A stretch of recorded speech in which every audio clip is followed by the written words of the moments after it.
आते हैं आज हम जस्ट 15 क्वेश्चंस करेंगे। Which of the following are major concerns about using the concept of IQ, यानी इंटेलिजेंस कोशेंट का जो कॉन्सेप्ट है उसको यूज करने के बारे में जो बड़ी चिंताएं हैं, कंसर्न है मेजर, वो कौन से हैं। मतलब आईक्यू टेस्ट का जब हम इस्तेमाल कर रहे हैं तो वो इंटेलिजेंस को मेजर करने में गड़बड़ी कहाँ हो सकती है, या चिंता का विषय क्या है आईक्यू टेस्ट के साथ, बताइए एक बार फटाफट से बताइए। तो बच्चों की बुद्धिमत्ता का आकलन करने के लिए आईक्यू टेस्ट, जिसको हम इंटेलिजेंस कोशेंट यानी कि बौद्धिक लब्धि कहते हैं, बुद्धि लब्धि कहते हैं, का इस्तेमाल करने के क्या मुख्य सरोकार हैं। सरोकार का मतलब है कंसर्न है, यानी लिमिटेशन या प्रॉब्लम क्या हो सकती हैं। तो आप लोग बी ऑप्शन कह रहे हैं पोल में। चलिए देखते हैं। इंस्टेबिलिटी ऑफ स्कोर, यानी प्राप्तांक की अस्थिरता हो सकता है। एक स्कोर में या एक स्केल पे आपका स्कोर कुछ आया हो, दूसरे पे कुछ और आ जाए, तो पंगा हो सकता है वहां पे, है ना भाई। प्रॉब्लम हो सकती है जब स्कोर अगर वेरी करेगा, तो फिर आप कैसे पता लगाएंगे कि एक्चुअल स्कोर क्या है। तो वो इशू आ सकता है कि आपने 3 बार दिया, 3 अलग स्कोर आ गए अलग अलग स्केल के आधार पे, है ना। ठीक है दीपक, पढ़ाई पे ध्यान लगा लो। कल्चरल बायस इन टेस्ट, यानी परीक्षा में सांस्कृतिक पूर्वाग्रह, ये भी हो सकता है। कई बार जो टेस्ट होते हैं वो कल्चर बायस के साथ एग्जिस्ट करते हैं। जैसे आपने एक टेस्ट सुना है रावण का कल्चर फ्री टेस्ट, यानी उस टेस्ट पे कल्चर का प्रभाव नहीं पड़ता, चाहे आप भारत के व्यक्ति हैं, चाहे आप एक निग्रो हैं, चाहे आप एक व्हाइट अमेरिकन हैं, कोई फर्क नहीं पड़ेगा। लेकिन हाँ, ऐसे भी कुछ टेस्ट पाए गए हैं जिनमें जो वो बनाए ही ऐसे गए हैं, डिजाइन ही किसी पर्टिकुलर कल्चर को ध्यान में रख करके किए गए हैं कि मान लीजिए कोई व्हाइट अमेरिकन है तो उसका स्कोर वहां ज्यादा आता है बजाय कि ब्लैक के। तो इस तरह की पार्शियलिटी भी देखी जाती है, तो ये भी एक कंसर्न है। प्रोडक्ट ओरिएंटेडनेस ऑफ टेस्ट, यानी कि परीक्षा का उत्पादक केंद्रित होना। इस चीज पे फोकस ही नहीं है कि प्रोसेस क्या है, सीख कैसे रहे हैं, फोकस क्या है, आउटकम क्या आया है, उसके आधार पे बस लेबल कर देना, बांट देना। तो ये भी प्रॉब्लम है, लेबलिंग कर देना साफ साफ नेगेटिव है। ठीक, ठप्पा नहीं लगाना बच्चों पे आईक्यू के आधार पे, उनको उनके पोटेंशियल के अनुसार आगे लेकर के जाना है। और गार्डनर, हार्वर्ड गार्डनर जो बहुबुद्धि का सिद्धांत दिया है जिन्होंने, वो तो साफ साफ कहते हैं कि भैया आईक्यू बेहतर तरीका नहीं है बुद्धि को मापने का। लोग अलग अलग प्रकार से बुद्धिमान हो सकते हैं, जरूरी नहीं है जिसका आईक्यू स्कोर अच्छा नहीं आ रहा वो बुद्धिमान नहीं होगा। समझ पा रहे हैं ना? कोई दिक्कत परेशानी इस बात को समझने के लिए? क्लियर है ना? अच्छा, मिस्टर अनिल कह रहे हैं आज पहली बार लाइव देख रहे हैं। बी ऑप्शन आप लोग कितने 71% लोग सही उत्तर दे रहे हैं, जो कि बिल्कुल सही है। फर्स्ट, सेकंड, थर्ड, फोर्थ, चारों ही बातें सही हैं और चारों ही नेगेटिव हैं आईक्यू टेस्ट के बारे में, है ना। चारों ही नेगेटिव्स हैं आईक्यू टेस्ट के बारे में। आगे बढ़ेंगे नेक्स्ट क्वेश्चन पे, देखेंगे नेक्स्ट क्वेश्चन क्या है भाई। Question number 2। अब हार्वर्ड गार्डनर का एक क्वेश्चन है जो कि आता ही है हर बार। An experience of intrapersonal intelligence. Intrapersonal कहते हैं अंतः वैयक्तिक बुद्धिमत्ता को। अंतः वैयक्तिक मतलब अंतर्वैयक्तिक कहते हैं, यानी खुद को ही जान सके जो व्यक्ति। इंट्रा का मतलब है स्वयं, और इंटर का मतलब है 2 या 2 से अधिक, है ना। इंटर स्कूल कंपटीशन होते हैं, इंटर स्टेट बसेस चलती हैं, इंटर नेशनल फ्लाइट्स चलती हैं। क्या मतलब है? 2 या 2 से अधिक नेशंस के बीच में जा रही है वो, है ना। तो इंट्रा मतलब स्वयं, self. Intrapersonal intelligence within a classroom according to Harvard Gardner. Intra याद रखेंगे, इंट्रा मतलब सेल्फ, खुद से ही संबंधित है। तो इंट्रापर्सनल इंटेलिजेंस अंतर्वैयक्तिक जो बुद्धि है वो किसके विषय में बात करती है गार्डनर की थियोरी में। एबिलिटी, गार्डनर की थियोरी का नाम क्या है? बहुबुद्धि का सिद्धांत, मल्टीपल इंटेलिजेंस की theory. Ability to handle social situations as well, यानी सामाजिक स्थितियों से कैसे आप निपटते हैं, तो इसके लिए इंटरपर्सनल इंटेलिजेंस होगी, इंट्रा नहीं। ये खुद से डील करने के बारे में है। Ability to understand meaning and rhythms of others' speech, ये लिंग्विस्टिक इंटेलिजेंस हो जाएगी, भाषा संबंधी। Knowledge of one's own complex feelings, strengths and weaknesses. ये बात बिल्कुल सही कह रहे हैं 78% लोग। स्वयं की जटिल भावनाओं, शक्तियों व कमजोरियों का ज्ञान, यानी आपकी जो क्या आप महसूस करते हैं किस परिस्थिति में, है ना, आप कैसा महसूस कर रहे हैं, आपकी स्ट्रेंथ्स क्या हैं, आपकी वीकनेसेस क्या हैं, आपका मूड कैसा होता है, आपकी बेसिकली पर्सनल वैल्यूज क्या हैं। बेसिकली आप खुद को समझते हैं कि आपका मूड, आपके वैल्यूज, आपका टेम्परामेंट, आपका एटीट्यूड, आपकी फीलिंग्स, ये सब चीजें कहां से आ रही हैं, आप खुद को बेहतर जान पाते हैं। तो सी ऑप्शन सही बात है। Appreciation of ethics and beauty, तो ये अपना नेचुरल ब्यूटी में चला जाएगा या नेचुरलिस्टिक इंटेलिजेंस में चला जाएगा। सी ऑप्शन एकमात्र सही, सटीक, सुंदर, सस्ता, टिकाऊ आंसर है। नेक्स्ट क्वेश्चन पे हम बढ़ेंगे जो कि है क्वेश्चन नंबर 3। ठीक है, क्वेश्चन नंबर 3 देखेंगे फटाफट से। क्वेश्चन नंबर 3 कहता है the role of a teacher within the classroom is to encourage children to express which of the following attitudes related to gender, यानी टीचर का जो है वो क्या भूमिका होनी चाहिए क्लासरूम के अंदर जिससे बच्चे प्रोत्साहित हो अभिव्यक्त करने के लिए अपने एटीट्यूड जेंडर के प्रति, यानी लिंग के प्रति बच्चे अपने एटीट्यूड को, अपने अभिवृत्ति को, अपने बिलीव्स को, क्या उनका नजरिया है उसको कैसे प्रदर्शित करें, इसमें शिक्षक की क्या भूमिका होनी चाहिए। पहला ऑप्शन है जेंडर टाइपिंग। जेंडर टाइपिंग होता है आपने कह दिया कि भाई लड़के हैं तो छोटे बाल रखेंगे, लड़कियां हैं तो लंबे ही रखेंगी, ये जेंडर टाइपिंग हो गया। कपड़ों से आपने टाइप कर दिया कि ये वाले इस तरह का कलर सिर्फ यही पहनेंगे, तो ये जेंडर टाइपिंग हो गई। ठीक है, जेंडर कॉन्स्टेंसी, यानी कि जेंडर कॉन्स्टेंट है, आप जैसे कपड़े चेंज करते हैं वैसे जेंडर नहीं चेंज कर सकते, ये भी एक थियोरी है, 3 साल के आसपास ये चीज कंफर्म हो जाती है बच्चों में। Adopt socially acceptable gender roles, यानी जो समाज में चल रहे हैं जेंडर रोल्स उन्हीं को अडॉप्ट कर लो। इन सब चीजों के लिए हमें प्रोत्साहित नहीं करना बच्चों को, हमें करना है जेंडर स्टीरियोटाइप फ्लेक्सिबिलिटी के लिए प्रोत्साहित, यानी कि जो लिंग रूढ़िवादिता में लचीलापन होना चाहिए, स्टीरियोटिपिकल नहीं होना है हमें।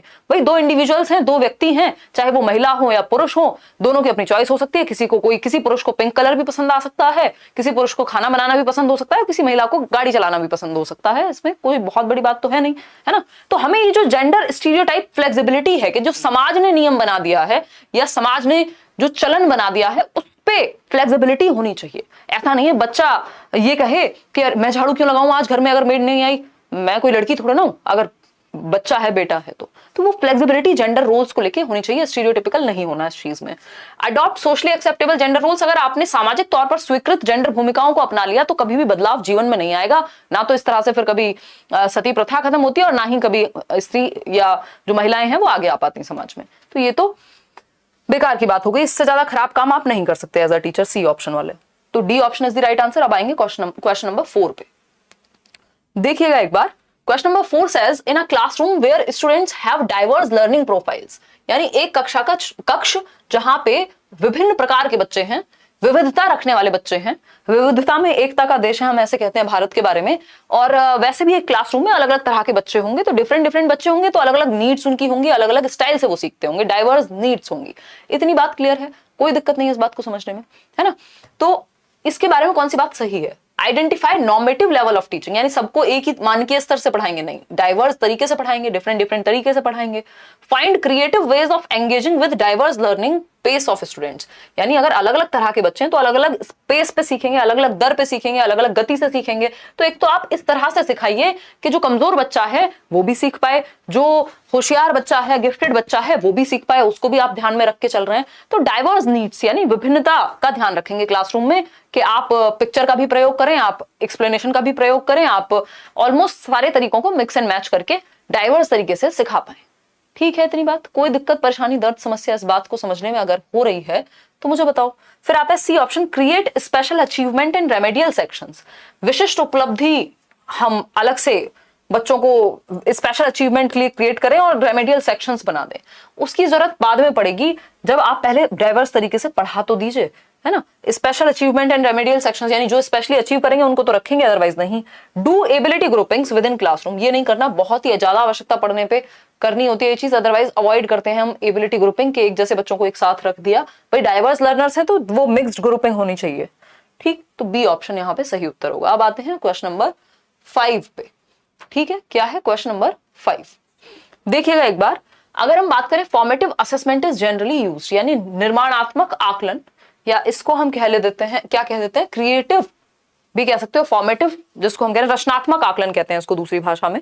तो इसके विषय में कौन सी बात सही है, एक बार पोल में जवाब दीजिए। अमिता फटाफट से बताइए, आप सभी बता दीजिए। नए बैच में क्लास आपकी या तो कल से होगी सीटेट वाले, नहीं तो मंडे से तो हर हालत में होनी ही है। ठीक है, इतने कुछ रिकॉर्डेड वीडियोस आपको मिलेंगे, इतने वो देखिए, मतलब मेरे सब्जेक्ट की मैं बात कर रही हूँ।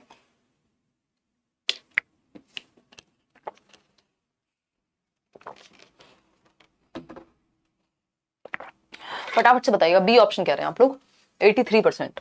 चलिए देखते हैं। To provide teachers with a rational basis for preparing test और एग्जाम्स, भाई यहाँ पे एग्जाम पे फोकस नहीं होता, फॉर्मेटिव का मतलब है फीडबैक के लिए सिखाना। To help teachers plan better and provide supportive non evaluative feedback to students.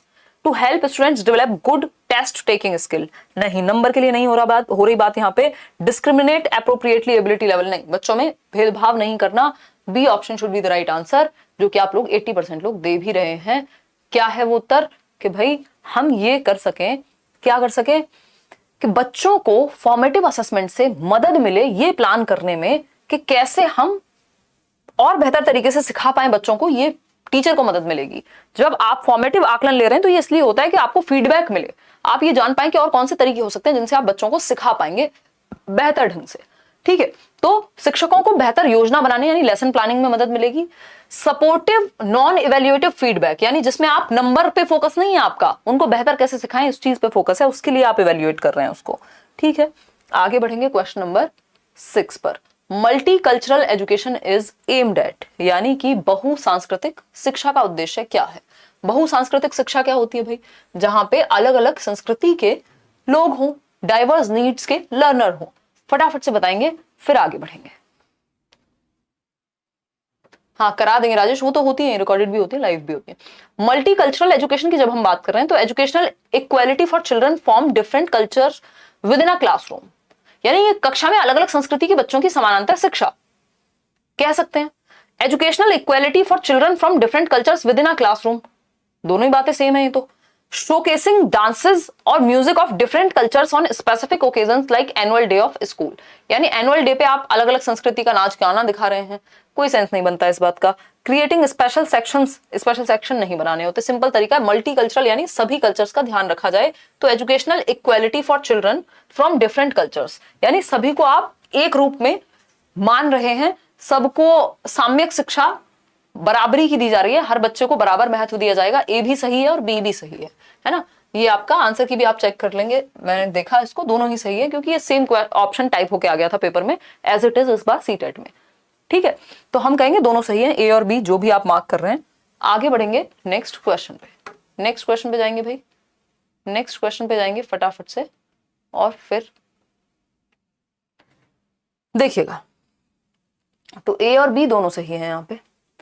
The education of learners from disadvantaged and deprived background यानी कुछ बच्चे जो वंचित समूह वर्ग से आते हैं, किसी भी आधार पे, या तो पिछड़ा वर्ग है या समाज से उनको डेप्रिवेशन मिला है, डिसएडवांटेज्ड हैं, उतना लाभ नहीं मिल पाया जितना नॉर्मल लोगों को मिलता है, चाहे तो सामाजिक इज्जत के मामले में हो, पैसे के मामले में हो, रहन सहन के मामले में हो, एजुकेशनल अपॉर्चुनिटीज के मामले में हो, मतलब उनको थोड़ा सा वंचित या हाशिए पे रखा गया है ना। कितने खुश हैं? अंकिता कह रही है कि ऐसा ही सीटेट को सारे क्वेश्चंस के साथ करना चाहिए कि 2 ऑप्शन सही दे देने चाहिए तो सही रहेगा। है बहुत बढ़िया, कमाल कर दिया है। देखो जोर जोर से बोल के सबको स्कीमें बता दो। देखो backgrounds and can get negatively influenced by which of the following यानी नेगेटिवली इन्फ्लुएंस किस चीज से होगा? वंचित एवं पिछड़े वर्ग के विद्यार्थियों के लिए क्या चीज सही नहीं है, सिंपल भाषा में ये पूछा है। स्टीरियोटाइप यानी जो पूर्वाग्रह है, अगर आपने पहले से मान लिया कि किसी विशेष जाति या धर्म के लोग तो सीख ही नहीं सकते, तो ये पूर्वाग्रह है, ये स्टीरियोटाइप है, ये बिल्कुल खराब चीज है। और यही पूछा है कि खराब क्या होगा बच्चों के लिए, सही हो गया answer. Lack of understanding of local knowledge systems यानी कि जो ज्ञान की स्थानीय, जो भी स्थानीय समझ होनी चाहिए, जो आसपास रिसोर्सेज हैं वो एग्जांपल्स ही यूज नहीं होते क्लास में, तो बच्चा कहां से कनेक्ट करे। टॉप डाउन करिकुलम यानी सीधा टॉप से शुरू कर रहे हैं, जबकि हमें क्या करना है, बॉटम अप अप्रोच प्रयोग करनी होती है कि छोटे से बड़े की तरफ जाएं। ऐसा नहीं है जो मुश्किल चीज है उसको पहले बता दें और फिर आसान की तरफ जाएं। तो ये भी सही है, ये भी गलत तरीका होगा बच्चे को डील करने का, स्पेशली जो हाशिए से आ रहा है। Curriculum based on local culture and language, ये बात तो सही है, तो जो सही है वही गलत है क्योंकि हमसे गलत पूछा है। तो स्थानीय संस्कृति यानी जिस एरिया की वो बात हो, जिस जाति विशेष से वो बच्चा है, उसकी भाषा का प्रयोग किया जाना चाहिए, ये बात तो सही होगी। लेकिन हमसे गलत पूछा है कि नेगेटिवली क्या चीजें इन्फ्लुएंस करेंगी, तो फर्स्ट, सेकंड और थर्ड ये नेगेटिवली इन्फ्लुएंस करेंगे, जो कि है बी ऑप्शन में। आप लोग एकदम सही उत्तर देने की कोशिश बिल्कुल नहीं कर रहे हैं क्योंकि 48% लोग डी आंसर दे रहे हैं। ये फोर्थ वाला तो सही है भाई, इसको क्यों लपेट दिया आपने इसके साथ आंसर में है? इसका जो आंसर है वो फोर्थ नहीं हो सकता, ठीक है, बी है इसका सही उत्तर, क्योंकि फोर्थ तो सही है और नेगेटिव इन्फ्लुएंस की बात हुई है भाई। Curriculum based on local culture and language यानी स्थानीय संस्कृति और भाषा पे जो करिकुलम बनेगा वो तो अच्छा है ना, क्योंकि जो भी डेप्राइव्ड वर्ग का भी बच्चा होगा उसका भी ध्यान रखा जाएगा। ठीक है, क्वेश्चन नंबर 8 देखिएगा। Creative thinking is not facilitated by which of the following यानी क्रिएटिव थिंकिंग किस चीज को सपोर्ट नहीं करती, या क्रिएटिव थिंकिंग को कौन सा एक ऑप्शन है जो सपोर्ट नहीं करेगा। ओरिजिनलिटी यानी मूलभूत विचार यानी ओरिजिनल होना, मौलिक विचार, बिल्कुल क्रिएटिविटी मतलब कुछ नया, कुछ मौलिक लेकर के आना, कुछ नया, कुछ मौलिक लेकर के आना, जिसको हम क्रिएटिविटी कह रहे हैं। ठीक है, फिर आते हैं, हाँ बिल्कुल, ओरिजिनलिटी, टॉलरेंस ऑफ एम्बिग्विटी यानी अस्पष्टता को स्वीकार करना। ये शुरुआत में हो सकता है क्रिएटिविटी में कि आपको एकदम से क्लियर आंसर ना मिल जाए, एम्बिग्विटी हो सकती है सही या डिफरेंट अप्रोच पहुंचने तक। कन्वर्जेंट थिंकिंग बिल्कुल ऑपोजिट है क्रिएटिव थिंकिंग के, ये गलत होगा और जो गलत है वही सही है, क्योंकि जो कन्वर्जेंट थिंकिंग है वो बिल्कुल भी बढ़ावा नहीं देगी रचनात्मकता को। जो अपसारी सोच है, अपसारी सोच, जो फैलती हुई सोच होती है, दिशाओं में होती है, डाइवर्जेंट थिंकिंग, वो करेगी सपोर्ट क्रिएटिविटी को। फ्लेक्सिबिलिटी तो होनी चाहिए। तो C option is the right answer, बाकी सारे हैं गलत उत्तर। क्यों? क्योंकि पूछा ही गलत है, इसलिए जो गलत है वही सही है। तो यहाँ पे गलत है सी ऑप्शन। क्वेश्चन नंबर 9 देखिएगा फटाफट से। क्वेश्चन नंबर 9, आज आप लो एनर्जी के साथ मैनेज कीजिएगा। A child with locomotor disability joins a primary school, यानी एक बच्चा है जिसको गति विषयक अक्षमता है, यानी गति क्या है, गीत नहीं है, हमारे टाइपिस्ट या आपके पेपर में भी गड़बड़ हो सकती है। लोकोमोशन डिसेबिलिटी होती है चलने फिरने, हड्डियों से रिलेटेड, लिम्ब से रिलेटेड प्रॉब्लम्स, कि बच्चों को मूव करने में दिक्कत होगी। तो वो बच्चा जिसको चलने फिरने में या मूव करने में दिक्कत है, ज्वाइन्स अ प्राइमरी स्कूल, एक प्राइमरी यानी प्राथमिक स्कूल जो है, वो प्राथमिक विद्यालय ज्वाइन कर लेता है।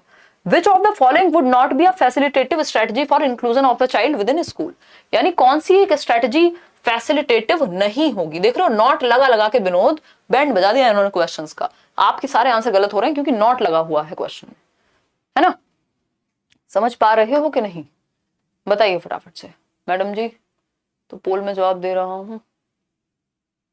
अच्छा हाँ, तो पोल में दे दो जवाब, क्या दिक्कत है। 40% लोग डी कह रहे हैं। चलिए समझते हैं। बात है कि जिसको चलने फिरने में समस्या, उसके लिए क्या तरीका सही नहीं होगा। तो विद्यालय की निचली मंजिल पर, यानी कि आप एलोकेट कर दें ग्राउंड फ्लोर पे ऐसे बच्चे को रूम, बिल्कुल सही बात है। जिसको चलने फिरने में दिक्कत है उसको 4th फ्लोर पे क्यों बिठाओगे, है ना, या 2nd पे क्यों बिठाओगे, ग्राउंड फ्लोर पे रूम रखो। यही तो है ना इंक्लूसिव एजुकेशन, के बच्चे की नीड के अनुसार आप अपने मेथड में परिवर्तन ला रहे हैं, अपने सिस्टम में परिवर्तन ला रहे हैं, बच्चे में परिवर्तन नहीं ला रहे, है ना? ठीक है अंजलि। फिर आता है B option, empathy building among peers. ये जरूरी है कि जो साथी समूह है, पीयर्स का मतलब जो क्लासमेट्स हैं या जो उसकी सेम एज के बच्चे हैं, उनके अंदर एम्पैथी आए, वो दूसरे के दर्द को महसूस कर सके, मजाक ना उड़ाएं उस बच्चे का जो जिसको चलने फिरने में दिक्कत है। एप्रोप्रिएट इंफ्रास्ट्रक्चरल मॉडिफिकेशंस, यानी आधारभूत संरचनाओं में यदि बदलाव हो सके तो कर दीजिए, यानी अगर स्कूल में रैंप बनवाने की आवश्यकता है तो बनवा दीजिए, या थोड़ा बहुत कुछ स्ट्रक्चर में चेंज करना है कि क्लासरूम में सीढ़ियां लगी हुई हैं तो वो सीढ़ियां हटा करके रैंप बनवा दीजिए ताकि बच्चा जा सके। तो ये बात तो सही है, क्योंकि हम सिस्टम में चेंज करते हैं ना, बच्चे में चेंज नहीं करते। Showing sympathy for the lack of ability, अब अगर आप अक्षमता के प्रति सहानुभूति दिखाते हैं, 2 वर्ड है, एक है एम्पैथी जिसको समानुभूति कहते हैं, दूसरा है सिंपैथी जिसको सहानुभूति कहते हैं। तो आपको ये नहीं कि तुम में क्षमता की कमी आ रही, तुम तो दौड़ नहीं सकते हो, तो हाय बेचारा दौड़ नहीं सकता है, ये है सिंपैथी। ये नहीं करना आपको, दौड़ नहीं सकता और 1700 चीजें कर सकता है, आप भी सब कुछ नहीं कर सकते, है ना? तो सिंपैथी, उसकी एबिलिटी में कमी है, इस चीज पे सिंपैथी नहीं दिखानी, ये नेगेटिव है। और नॉट ही पूछा था, नॉट ही पूछा था, नेगेटिव ही पूछा था, तो जो गलत है वही सही है, क्योंकि पूछा ही क्या था, गलत है। तो नॉट लिखा हुआ था, इसलिए डी ऑप्शन इज दी एकमात्र उत्तर जो यहाँ पे सही है, बाकी सारी चीजें गलत हो गई। ठीक है, कोई दिक्कत? इंस्टाग्राम पे रिप्लाई नहीं करती हूँ मैं, कोई कह रहा है भाई मैं इंस्टाग्राम पे रिप्लाई कैसे कर पाऊंगी, इतने सारे लोग हैं, कभी मौका लगता है तो कर भी देती हूँ, वैसे रेयर होता है ऐसा, मैं चेक ही नहीं कर पाती हूँ डीएम्स, है ना?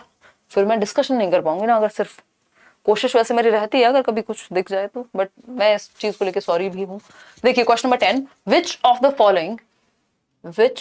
The following strategies would not be facilitative, यानी कौन सी जो स्ट्रेटजीज हैं वो काम की नहीं है with respect to children with specific hearing disabilities, यानी कि जो बच्चे जिनको सुनने की अक्षमता है, सुनने में दिक्कत है, उनके लिए कौन सा तरीका काम का नहीं है। वुड नॉट बी फैसिलिटेटिव यानी उनको फैसिलिटेट नहीं कर पाएगा।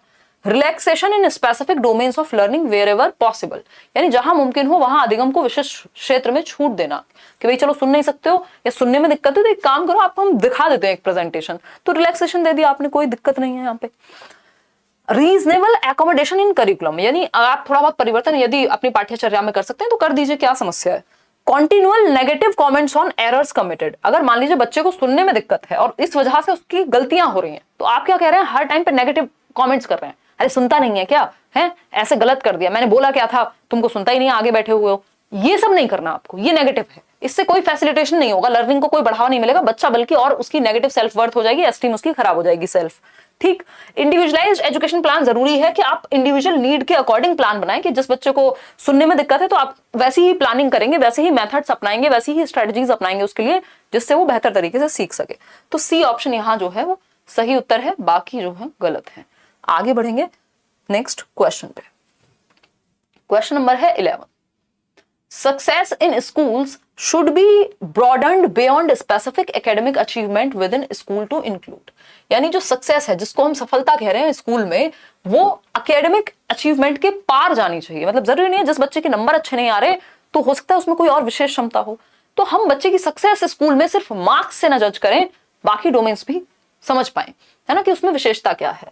तो इसमें क्या होना चाहिए, training given by coaching institutions. यहाँ पे कोचिंग इंस्टीट्यूशन से जो ट्रेनिंग मिले उसकी बात नहीं हो रही है। Development of socio emotional capacities as an important part of education. हम कह सकते हैं कि सामाजिक सांवेगिक क्षमताओं का विकास, कि सोशियो इमोशनल एबिलिटी बच्चे में डेवलप कर पाए, कि समाज में और आपके जो संवेग हैं उनमें कैसे आप एकोमोडेट करेंगे। एक्स्ट्रा टेस्ट देके भी कुछ नहीं होने वाला। कांस्टेंट फोकस करेंगे, जो बच्चे के वीक एरियाज हैं उन्हीं को बार बार आप कहते रहेंगे यहाँ कमजोर हो, यहाँ कमजोर हो, मैथ्स में तो नंबर आते नहीं है, इंग्लिश में आ भी गए तो क्या हो गया, ये नहीं कहना, है ना। तो बी ऑप्शन एकमात्र सही उत्तर है कि सामाजिक सांवेगिक क्षमताओं का विकास करना, कि वो ग्रुप में पार्टिसिपेट कर सकें, वो प्रॉब्लम सॉल्व कर सकें, वो डेमोक्रेटिक हो, यानी लोगों में अच्छे से एकोमोडेट कर सकें। ठीक है, ये भी चीजें कंसिडर की जानी चाहिए कि कोई कोऑपरेट अच्छा करता है तो उस चीज को भी हम सक्सेस माने स्कूल में। ऐसा नहीं है सिर्फ जो नंबर ला रहा है उसी को सक्सेस माने। क्वेश्चन नंबर 12, जिसमें जो अच्छी क्षमता है उस चीज पे फोकस कर पाए। क्वेश्चन नंबर 12 है कॉन्सेप्चुअल। कोई बच्चा है जो इवेंट बहुत अच्छा मैनेजमेंट कर लेता है, यानी स्कूल में जब भी आपकी कोई फेयर लगता है या कोई एग्जीबिशन है या कोई फेट है या असेंबली भी है तो वो मैनेज बहुत अच्छे से कर लेता है, सारा कुछ प्लान कर लेता है, तो ये भी तो सक्सेस हुई ना अपने आप में। तो जिस बच्चे में जो अच्छी क्षमता है हम उसको उभारने की बात करेंगे ना, हम ये थोड़ी कहेंगे कि जिसके नंबर नहीं आ रहे वो खराब है ना। क्वेश्चन नंबर 12 देखिए, conceptual clarity can be said to have been achieved when a student can. यानी हम कहेंगे कि एक व्यक्ति का, एक बच्चे का कॉन्सेप्ट क्लियर है, उसका जो आपका संप्रत्यय है वो स्पष्ट है। कब कहेंगे हम ऐसा, बताइएगा एक बार। पहला ऑप्शन है रिकॉल इन्फॉर्मेशन गिवन करेक्टली, यानी जब जो दी गई जानकारी है उसको वो तुरंत से रिकॉल कर दे। मतलब आपने रट्टा लगवाया और उसने फटाफट से उगल दिया कि हाँ मैडम ने तो यही बताया था, लाइन टू लाइन रिपीट कर दे। इसको हम रट्टाफिकेशन कहते हैं, इसको हम कॉन्सेप्ट की क्लैरिटी नहीं कहते। कॉन्सेप्ट की क्लैरिटी कब है भाई, जब आप अपनी भाषा में अपने तरीके से उस चीज को एक्सप्लेन कर पाए या बता पाए। जरूरी थोड़ी कि जिस भाषा में टीचर ने लिखवाया एक वर्ड भी इधर उधर हो गया तो मामला खराब है। राइट डाउन इन्फॉर्मेशन करेक्टली, ऐसा नहीं है कि बस आपने जानकारी लिख ली, इसको रोट लर्निंग कहेंगे, रटना कहेंगे। Clearly remember the definition of a concept. Definition तो आपको याद है, रट्टे लगाए हुए हैं, अगर असलियत में प्रैक्टिकल यूज करना पड़ जाए तो 0 बटे सन्नाटा, निल बटे सन्नाटा, वो नहीं होना चाहिए। तो apply concepts learn to real life situation. यदि कोई बच्चा जो संप्रत्यय उसने सीखे हैं उनको वास्तविक जीवन में अप्लाई कर पाए तो भैया वो सफल है, उसके कॉन्सेप्ट्स क्लियर हैं। यही एक रीजन है कि आज हमारे देश में हम देखते हैं डिग्रियां तो बहुत सारी हैं और बहुत सारी चीजें हैं, डिग्रियां हैं, फर्स्ट डिवीजन है, फलाना है, ये है वो है, बट जीवन में सफल होने में दिक्कत हो जाती है कई बार, या कई बार बाकी जगह पे सफलता नहीं मिल पाती। तो उसका रीजन ये भी हो सकता है कि भैया कॉन्सेप्ट्स की कमी है, कॉन्सेप्ट्स क्लियर उतने अच्छे से नहीं हुए कि वो जीवन में अगर लागू हो पाते तो कहीं ना कहीं सक्सेस मिल जाती, चाहे नंबर कम आते। तो D option is the right answer. आगे बढ़ेंगे, क्वेश्चन नंबर 13। 2 और क्वेश्चन है, फिर उसके बाद आज की छुट्टी करेंगे। आज हम कम ही क्वेश्चंस डिस्कस कर रहे हैं। To enable children to become effective problem solvers, यानी कि हम यदि चाहते हैं कि बच्चे प्रभावी समस्या समाधान करता बन जाए, क्योंकि जीवन में समस्याएं आएंगी निश्चित है ना। और अगर बच्चा प्रॉब्लम सॉल्वर बन गया होगा, आपको उसको आंसर पहले से नहीं देना, आपको उसको प्रॉब्लम सॉल्व करना सिखा देना है कि कभी भी जीवन में प्रॉब्लम आएगी तो वो प्रॉब्लम सॉल्व कर सकता है ना। तो प्रॉब्लम सॉल्विंग एटीट्यूड अगर उसमें डेवलप करना है तो it is critical that they are given opportunities to, यानी किस तरह के अवसर दिए जाने चाहिए यदि आप चाहते हैं कि बच्चा एक समस्या समाधान करता बने, जो प्रॉब्लम सॉल्वर बन पाए। वो लाइक शेयर करना भूल जाते हो आप लोग, हैं फटाफट से करो, आज तो एनर्जी लगा लगा के डिस्कशन हो रहा है। तबीयत बहुत अच्छी नहीं है, सबकी सीडीपी अच्छी हो गई है, ऑलमोस्ट सबके आंसर सही हो रहे हैं। बहुत बढ़िया अंकिता, बहुत ही खुशी की बात है। आंसर थोड़े बहुत गलत हो जाए चल जाएगा क्योंकि अभी समय है आपके पास, बट कॉन्सेप्ट क्लियर होना चाहिए कि आंसर है कोई तो क्यों है और क्यों नहीं है, और क्वेश्चन ठीक से पढ़ के जवाब देना है, जल्दीबाजी में नहीं रहना।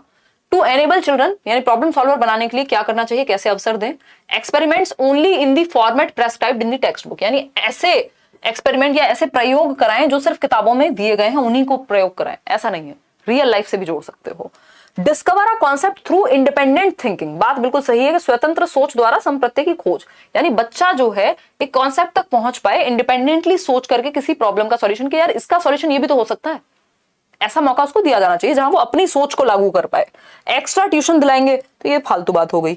Learn primarily through audio visual aids and smart boards only, तो ऐसा नहीं सिर्फ स्मार्ट बोर्ड से पढ़ करके अगर हर बच्चा प्रॉब्लम सॉल्वर बन पाता तो फिर तो बस क्या ही कहने थे, फिर तो समस्या ही खत्म हो जाती।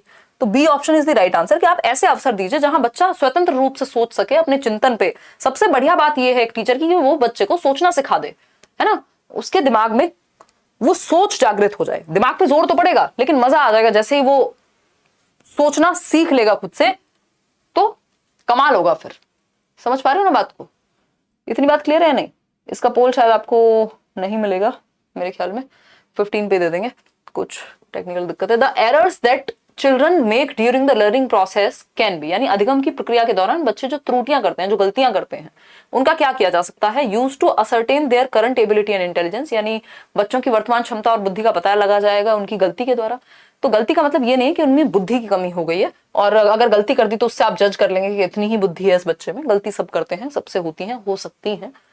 Rectified immediately without feedback so that they are not repeated, यानी आप तुरंत उनको सही कर देंगे और फीडबैक भी नहीं देंगे, तो इससे तो बच्चा डर जाएगा कि आपने फटाफट से गोला घुमाया और कह दिया कि ये तो गलत है, तो फीडबैक भी तो देना था। Seen as normal and acceptable part of cognitive development, ये बात बिल्कुल सही लग रही है हमें कि उन्हें संज्ञानात्मक प्रक्रिया का, कॉग्निटिव डेवलपमेंट का, यानी हमारी बुद्धि के विकास का, हमारे इंटेलेक्चुअल डेवलपमेंट का पार्ट एंड पार्सल है, हिस्सा है। गलतियां नहीं होंगी तो हम सीखेंगे कैसे? जब हम सीख रहे हैं तो गलतियां भी होंगी। ऐसा कोई व्यक्ति नहीं है जिसने कुछ सीखा हो और कभी गलत ना किया हो कुछ, है ना? तो a distraction in the learning process and should be minimised quickly. ऐसा नहीं है कि गलतियों को आप बिल्कुल हटा देंगे, मिनिमाइज कर देंगे, डिस्ट्रैक्शन है गलतियां, नहीं। गलतियां विंडो है, एक मिरर है, आईना देती है बच्चे की थिंकिंग में कि बच्चा सोचता कैसे है। तो गलतियां जरूरी हैं, या हम कहेंगे हेल्पफुल हैं। जान जान के गलतियां नहीं करनी, बट जो बच्चे की गलतियां हैं वो हेल्पफुल हैं लर्निंग प्रोसेस में, वो प्रॉब्लम नहीं है। क्वेश्चन नंबर 15 देखिएगा, आज के लिए आखिरी सवाल है। Next question, question number 15। अगर हम बात करें किसकी, क्वेश्चन नंबर 15 की, what is the role of children's emotions in learning, यानी इमोशंस का, भावनाओं का, संवेगों का क्या रोल है, क्या भूमिका है अधिगम में, सीखने में। इमोशंस जो हमारा फियर, एंगर, लव और दुनिया भर के इमोशंस हैं, तो इनका क्या रोल है लर्निंग में, सीखने में? पहला ऑप्शन है emotions distract children from learning and therefore need to be controlled. Distract ही करेंगे, ये किसने कह दिया? यदि आप अभी खुश होकर के सीख रहे हैं, हैप्पी हैं, आप अच्छा महसूस कर रहे हैं, है ना, अगर आप खुश होकर के सीख रहे हैं, अच्छा महसूस कर रहे हैं, तो ये किसी ने कह दिया है कि आप डिस्ट्रैक्ट ही होंगे? अगर आपको किसी क्लास में मजा आ रहा है तो फिर तो आप तो मजे से सीखेंगे ना। ये किसने कहा है कि आप डिस्ट्रैक्ट हो जाएंगे? तो इमोशंस हमेशा डिस्ट्रैक्ट करते हैं, ऐसा नहीं है, है ना। जितने भी लोग जो प्यार में पड़े हुए हैं, रिलेशनशिप में, वो सब बर्बाद ही होंगे, ऐसा भी नहीं है ना, ठीक है। तो इमोशंस सिर्फ बर्बाद करेंगे ये हम नहीं कह सकते। फिर आते हैं बी ऑप्शन पे, there needs to be a clear disconnect between cognition and emotions of children for effective learning. ये बिल्कुल वाहियात बात है कि डिस्कनेक्ट होना चाहिए, कनेक्ट ही नहीं होंगे। कौन? कॉग्निशन यानी दिमाग और हमारा दिल, इमोशंस, ये बिल्कुल इंटर रिलेटेड होते हैं। हम ये नहीं कह सकते कि कॉग्निशन और इमोशन का अपने आपस में कोई संबंध नहीं है। फिर आते हैं ऑप्शन सी पे, ये क्या कहता है? Emotions give meaning to learning experiences and need to be integrated within learning process, यानी संवेग सीखने की प्रक्रिया को अर्थपूर्ण बनाते हैं तथा उन्हें सीखने की प्रक्रिया में एकीकृत रूप में सम्मिलित करना चाहिए। यानी हम ये कह सकते हैं कि जो इमोशंस हैं वो लर्निंग प्रोसेस में हेल्प करते हैं, वो मीनिंगफुल बनाते हैं। जिस चीज से, जिस टॉपिक से आपके इमोशंस जुड़ जाते हैं, जिस एग्जाम्पल से आप जुड़ जाते हैं, वो चीज आपके लिए मीनिंगफुल हो जाती है।